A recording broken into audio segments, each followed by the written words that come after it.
Alrighty. Hi, my name is Hayden. I'm an interviewer for Doan Leadership Educators, and today I have Tylene with me. Tylene, go ahead and introduce yourself. My name is Tylina Cookman. I am from Omaha, Nebraska. I am currently a freshman at College of St. Mary. I am studying biology with a minor in forensic science with the goal to get my doctorate in physical therapy. Beautiful. That's really exciting. Um, so how would you say that your upbringing influenced your leadership journey? I think me realizing what I didn't have growing up made me cherish the little things, to not be selfish and understand what a leader really is. I took care of my mom at a really young age for 10 years, but showing compassion through that, but also being a caretaker, you take on a lot of leadership skills. Yeah, definitely with that carelessness, you're able to like put that back into your followers and like really have that humanitarian aspect to it. So that's really intriguing to hear. Um, what are you involved in on your campus, or what would you say takes your time in leadership? On campus, I'm a part of the Rainbow Alliance Club. Rainbow Alliance is welcome to campus in hopes of increasing opportunities and visibility of the LGBTQI plus community at CSM. Rainbow Alliance aspires to teach CSM of the LGBTQI plus community and to promote their educational, professional, political, and social needs. I'm currently in the way of being the president because we have no president or vice president, but outside of campus, I work with two nonprofits. So I work with Big Brothers, Big Sisters of the Midlands and Inclusive Communities. Oh my gosh, what do you do with Big Brother Big Sisters? So I'm in their program for mentoring. So I have a mentor. I'm in that program until I'm 19 or 21. But out in that, I also write blog posts for them based on needs they need. So like, for instance, I wrote one on Black Lives Matter movement and how it impacted me a year later. I also am in their volunteer program called The Crew, where we do volunteer things. We even made tie blankets for the veterans and brought them to them. So it's kind of whatever they need me to do for them, I kind of just do. That's super cool. It sounds like they provided you with a lot of like growth opportunities like within your leadership skills. Do you feel like that's true? Yeah, I think over the years I've grown a lot, especially in that program. I think now um, they've asked me to sit in on the board meetings. They know I'm really involved and they try to use my voice for like my generation's voice. Because I mean, most of the people that work in our organization are in their 20s to 30s, so they don't really know a lot about my generation. So I kind of speak for my generation with their organization. I love that. I love that you're using your voice to kind of like educate people who maybe don't have as much life experience as, you or like we would have as a younger generation. So that's really fascinating. Um, so let's kind of circle back to it's the Rainbow Club, correct? Yep. Perfect. Um, so we kind of already talked about like what they are and what their objective is, but how would you say that you connect leadership in this organization, or any leadership traits that you've learned and this organization? I think if you're an organization where you must bring in awareness and educate others, you're technically considered a leader. Leadership is really a broad term for me. I mean, it can be many things. For instance, I see that if you're involved in your community, whether that be outreach or serving lunch at a shelter, you're a leader. Also, if you're an executive like I am, or even a teacher, you're considered a leader because you're showing others what it means to be a leader in your community. So Yeah, no, I 100% agree. Leadership does not have like a set in stone like way or style, and like through the process of interviewing a lot of people, I've come to like see a whole bunch of different leadership styles and like how people project leadership in their own way, which has never been the same for like one person to the next that I've interviewed. So um how did you become involved with the Rainbow Club? so I'm the type of person, if it comes to signing up for things, I kind of sign up for everything, and then I don't end up doing any of those things but like one. So like I signed up for so many clubs on Club Outreach Day, and Rainbow Alliance was one of them. I also am kind of like close with our advisor. She's the residence hall person in charge. So I kind of connected with her. I got involved, and then I signed up to be secretary, and now I'm on my way to be president. So that's kind of how I got involved. That's a really great strategy. Actually, our sponsor for DLE is Quint Geis. He is head of career leadership and service here at Doan. And he always tells us, he goes, go out there and, you know, sign up for so many clubs, but really like focus in on one or two. And so it kind of seems like you already have that strategy, which is very, like props to you, especially for being a first year student. I know exactly how hard it is to get involved on campus, and it seems like you've got a very like good grasp on where you see yourself and like where you see yourself putting in your time. So how would you say that leadership is important to the things that you do on campus, and then also if you want to talk a little bit about Big Brother and things like that? So I obviously I work with nonprofits, but also the Rainbow Lions Club. And I think in order for me to do that, I need to understand what I'm doing, but also how people perceive me and how I want them to perceive me. I want to be a leader in my community. I mean, that's what I do in my free time. I volunteer as much as I can. So volunteering and working nonprofits is what I found is my calling, as people would say. It's doing what I need to do. I need to understand the importance of leadership. So I guess for me, I think understanding what I want out of this and what I want out of my life helps me understand what leadership plays in the role of what I do. Yeah. Was there a specific moment that you had like an aha moment that kind of like drew you into working in nonprofit work? I think for Big Brother Big Sisters, it was probably when they just opened their new office in downtown Omaha, and they asked me to come and sit and talk to others about how to get bring other people in, because currently our wait list used to be 100 kids, and I think it's gone down to 63. But I mean, even then, we still need more people in. So I think them asking me to come and sit and talk to multiple people within the organization, even Tony Vargas, a guy that's running for Congress, I even got to talk to him, and I think that's really cool that I'm using my voice to speak out. So I think that really was an aha moment for me. That is a great opportunity, and that sounds like that's provided you with a ton of opportunities to really like explore what you like and like who you are as a person. So that's really, really cool. How would you say that you practice your leadership skills in the current position as interim president of the Rainbow Club at CSM?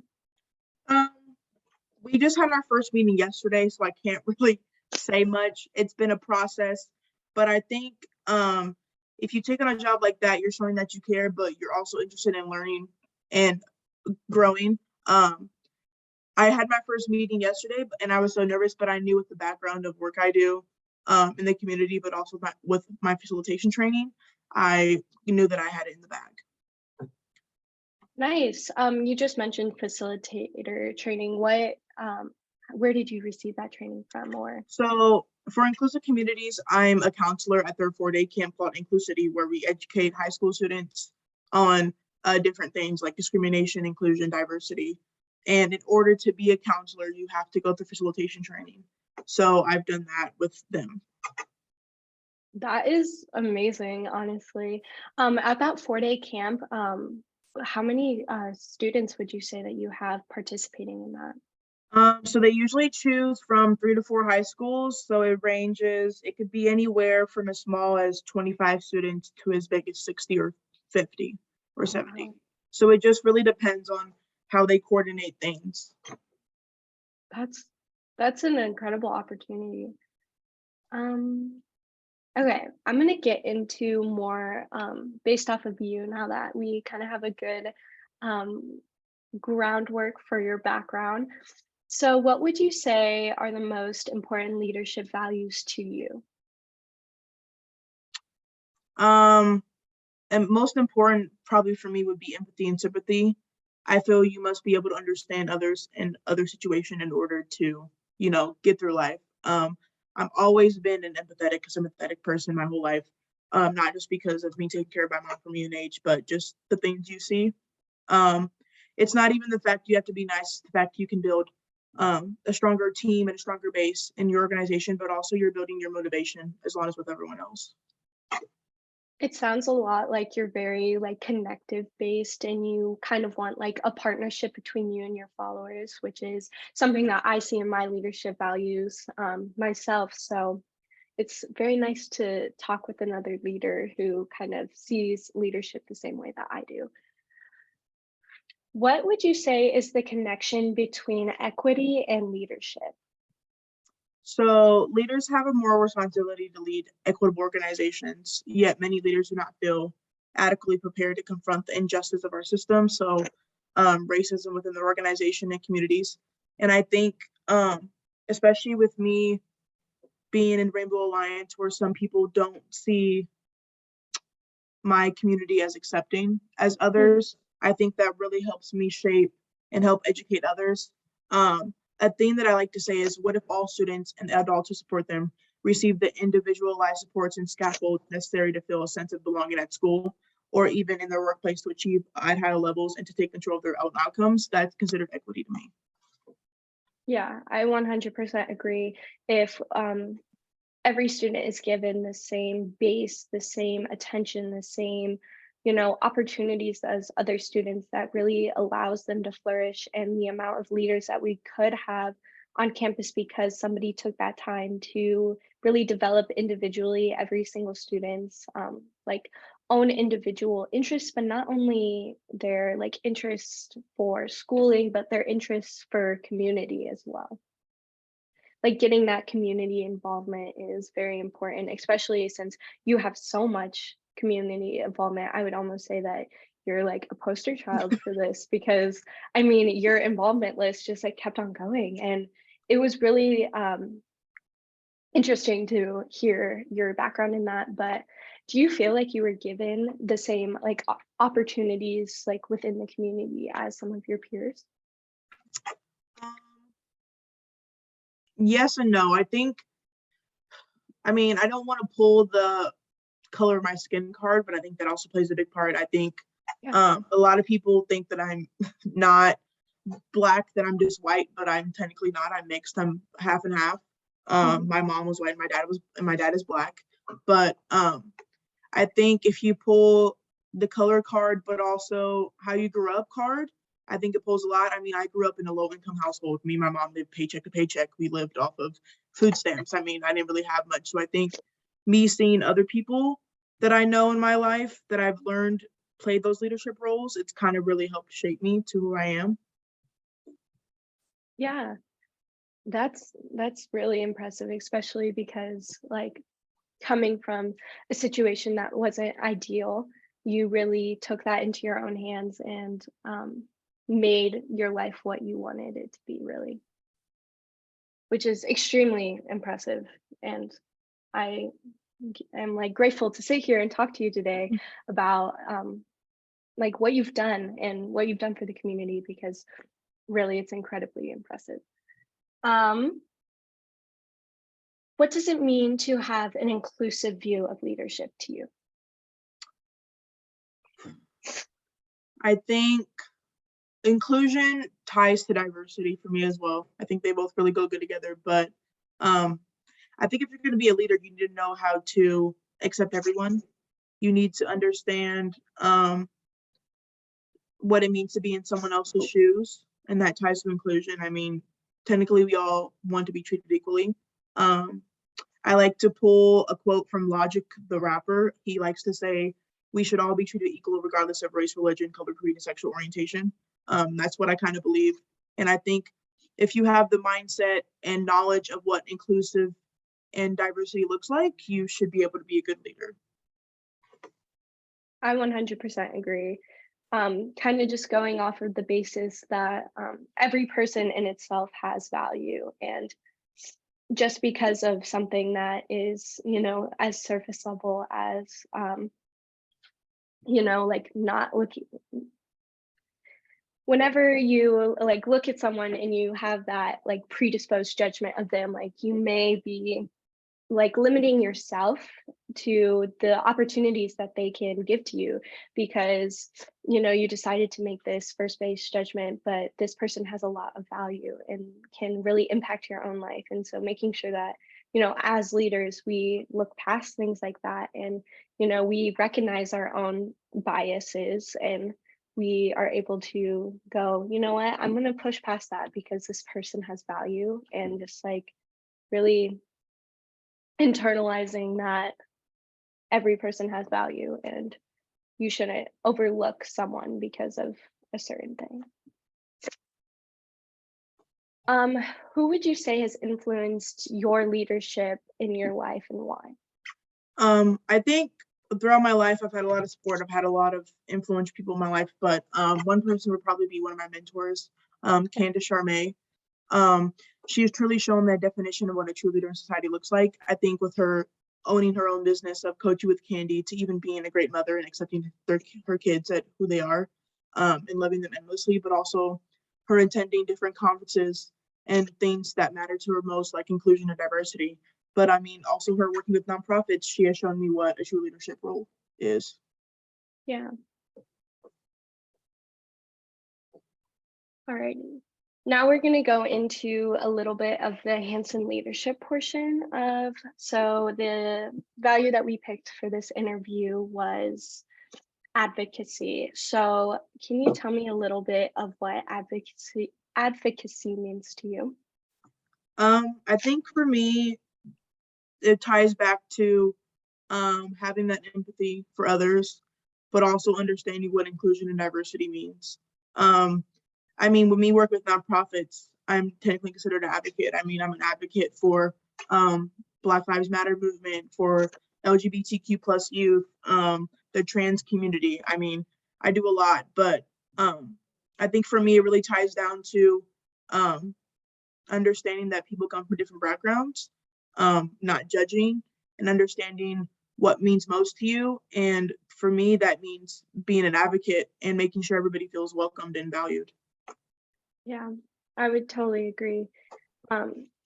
You talk a little bit about advocacy, like in your definition, about making sure that everyone feels welcome. And being a first year student at CSM, how do you feel like you can like welcome students into your club as being a first year student? What's really funny is almost everybody on campus knows who I am.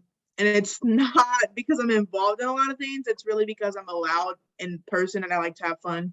I mean, with orientation week, like I met so many people and people were coming up to me like, aren't you the girl from orientation? And I was like, yeah, that's me. So I think me being involved in campus, it kind of shows on what kind of person I am. And I think with how much I talk a lot. And I think me talking to people, going up to people, I mean, right now we're doing a survey to try to get more people to come in. We're doing a poll to see what times work best for people for them to come in. I mean, we didn't have many people show up to the meeting yesterday, but it's all about understanding other people's schedule and learning what works best for them, but also what works best for you, and trying to really make a safe community for people at CSM. Yeah, it really sounds like you're kind of like starting from scratch, honestly, with this group, which is super exciting to see, because this could be almost like a project that you have for the next 4 years, and like watching it grow from your first year to your last year at CSM will be extremely rewarding, as you'll have almost like a legacy to pass down after you leave. So that's really incredible. What is the connection between advocacy and being an effective leader? I think advocacy for this question kind of ties into value. So knowing what you value most in life will help you be an effective leader, but your values are what make you who you are. Just like being an advocate, you have to know what you're being an advocate for. So knowing what you're interested in, knowing what matters most to you, whether that be what I do, which is the LGBTQ plus community, or even supporting Native Americans or the immigrants, like you deciding what that means for you. But I think value plays a big part, but leaders who adhere to their values respect and earn their commitment from their teammates. So knowing what others want and what others need, but knowing what others need support from kind of ties it all together. Yeah. So not only having that advocacy for what you're standing for, but that advocacy for your team and like what they need and things like that. In order for a good organization to go well, you need to know what your team also needs, but also what you need. Exactly. Especially in this day of like, I don't want to say like I'm like trying to pick out the right word. Especially today in with mental health being in like such a spotlight for like today's communities, and not saying that mental health has not always been a problem, but it's just like been highlighted more in this like upcoming, I don't even want to say decade, because I feel like even like early 2010s was not really like an issue, but like nowadays, and like with the age of social media and things like that, like advocacy with also like within your team and making sure that they have the support for like mental health issues and things like that is extremely important.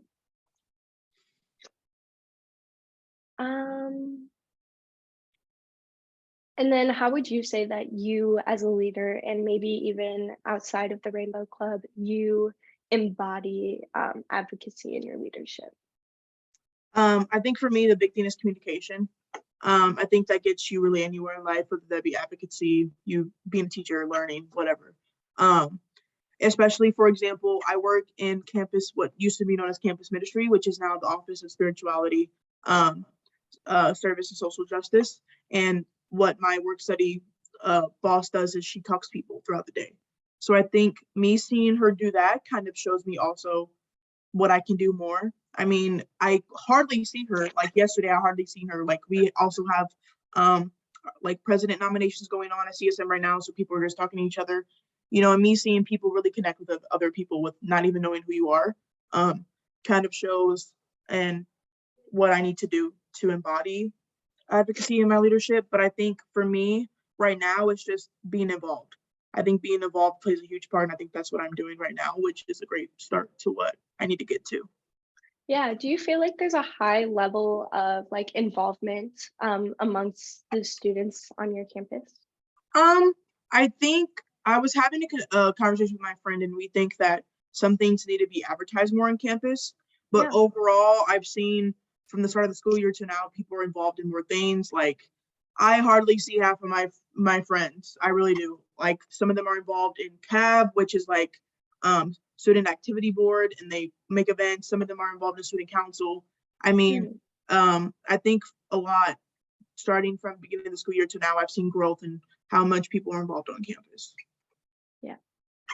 Well, that's all I have for you today. So thank you so much for joining me. And I'm just going to go ahead and end the recording, but we can totally stay on for a little bit.